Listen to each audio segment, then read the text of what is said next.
বাংলাদেশের ছাত্র জনতার অভ্যুত্থানের পর ক্ষমতা হারিয়ে অস্তিত্ব সংকটে পড়েছে আওয়ামী লীগ।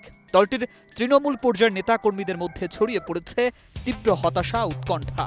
মাঠ পর্যায়ে নেতাদের মতে বিদেশের নিরাপদ আশ্রয়ে বসে দল পরিচালনা করা আর সম্ভব নয়। তাদের দাবি, দল বাঁচাতে হলে শীর্ষ নেতাদের গ্রেপ্তারের ঝুঁকি নিয়েই দেশে ফিরতে হবে, কারণ নেতৃত্বের অনুপস্থিতিতে সাংগঠনিক কার্যক্রম প্রায় স্থবির হয়ে পড়েছে। এই বাস্তবতায় তৃণমূল এখন কেন্দ্রীয় নেতৃত্বের প্রত্যাবর্তনের দিকেই তাকিয়ে আছে। তৃণমূলের অনেক নেতার মধ্যে আগে একটি আশাবাদ কাজ করছিল, নির্বাচনের মাধ্যমে বিএনপি সরকার গঠন করলে পরিস্থিতি কিছুটা স্বাভাবিক হতে পারে। তারা ভেবেছিলেন এলাকায় ফিরে সাংগঠনিক কার্যক্রম আবার শুরু করার সুযোগ মিলবে।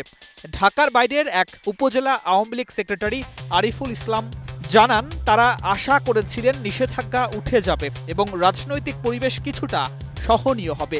এমনকি সাধারণ ভোটারদের বিএনপিকে ভোট দিতে উৎসাহিত করেছিলেন তারা। কিন্তু নির্বাচনের পর বাস্তবতা পুরোপুরি উল্টে গেছে। দৈনিক ইত্তেফাকের প্রতিবেদনে উঠে আসে এমন তথ্য। এই আশাবাদের পেছনে ছিল দুটি বড় কারণ। প্রথমত, বিএনপির নেতারা প্রকাশ্যে বলেছিলেন যে তারা কোনো রাজনৈতিক দল নিষিদ্ধ করার পক্ষে নন।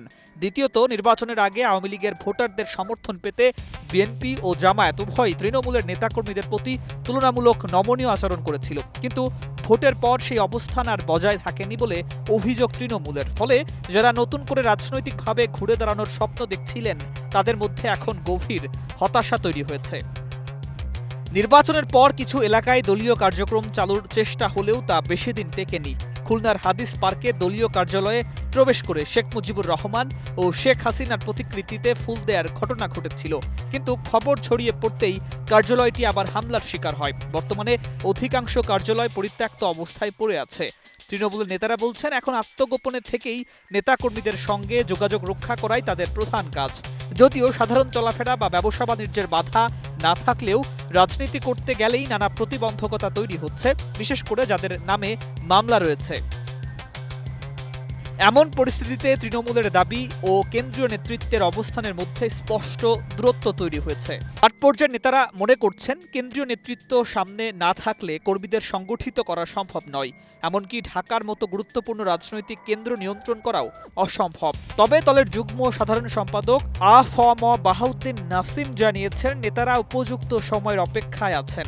তিনি বলেন, তাদের বাইরে থাকা মানেই বিদেশ থেকে দল পরিচালনা করা নয়, বরং ভেতরেই আন্দোলন চলছে।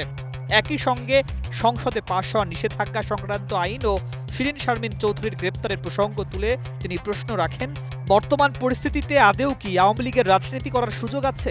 বিশ্লেষকদের মতে, নতুন আইন, রাজনৈতিক চাপ ও নেতৃত্বের অনুপস্থিতি সব মিলিয়ে দলটির সংকট আরও গভীর হচ্ছে, আর পুনর্গঠনের পথ এখনও অনিশ্চয়তায় ঢাকা।